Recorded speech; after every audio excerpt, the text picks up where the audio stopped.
Kumusta kayo dyan? Si Vino ito at welcome back ulit sa panibagong video.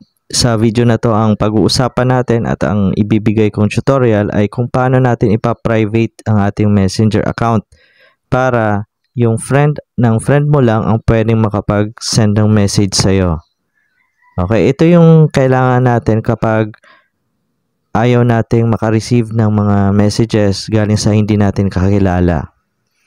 Bago natin simulan yan, kung may nakikita po kayong subscribe button dyan sa baba, pakiclick naman para maabot natin yung target ngayong 2025 na maging 100k subscribers tayo.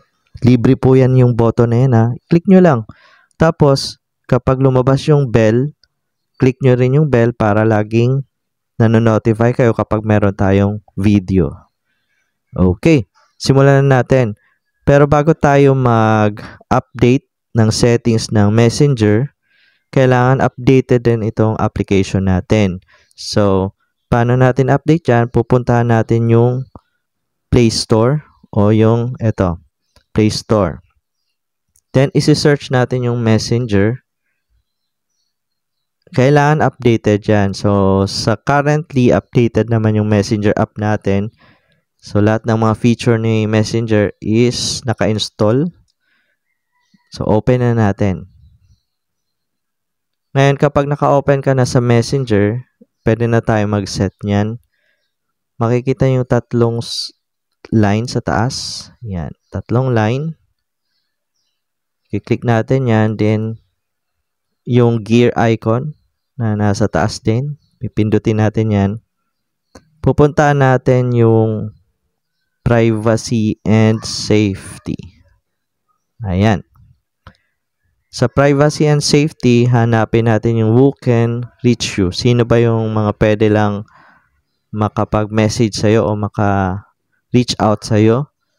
So, message delivery. Ito. Sa baba niyan, hanapin yung message delivery. Dito sa message delivery, merong tatlong kailangang iset. Una yung friends of friends on Facebook. Ibig sabihin yan, yung mga friends ng friends mo, pwede ba siyang mag-chat sa'yo? Kung pwede, diretso siya sa chat. Pero kung gusto mo, pwede rin i-message request muna. Yan yung pinaka-the best option. So, hindi direct ang makakapag-chat sa'yo. So, makikita mo, nasa message request mo na yan. Yung mga friends ng friends mo. Okay, ibig sabihin niyan, hindi mo pa friend, pero friend siya ng friend mo. Next naman ay yung people in your Facebook groups. If ever, kapag member ka ng mga iba't ibang group sa Facebook or sa message sa GC na tinatawag natin, mas maigi na i-don't receive request na lang natin.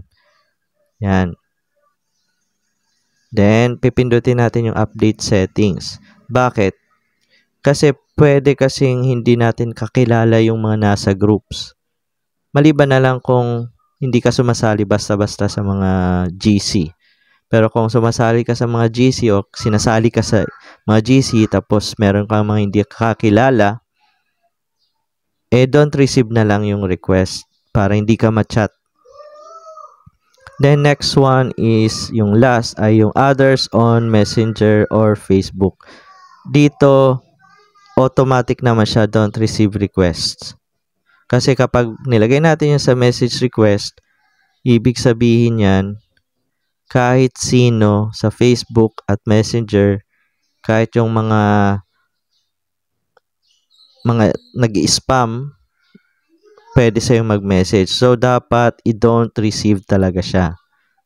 So, by default, naka-don't receive request naman siya. Okay, summarize na natin.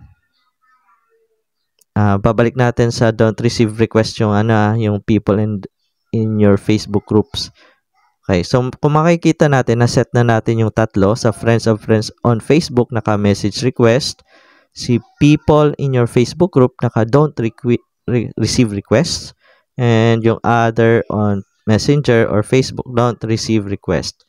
So, isa lang yung naka-message request, yung friends of friends, and yung dalawa na ay naka-don't receive request. Dito, sigurado yan na 100% hindi na makakapag-message sa'yo yung kakilala mo. Maliban na lang kung friend ng friend mo. Okay? Sana nasundan nyo tong tutorial na to at kung nagustuhan nyo, paki-like naman ang video na to at huwag nyo kalimutan mag-subscribe. Kung may comment kayo at may tanong kayo, mag-comment kayo sa baba.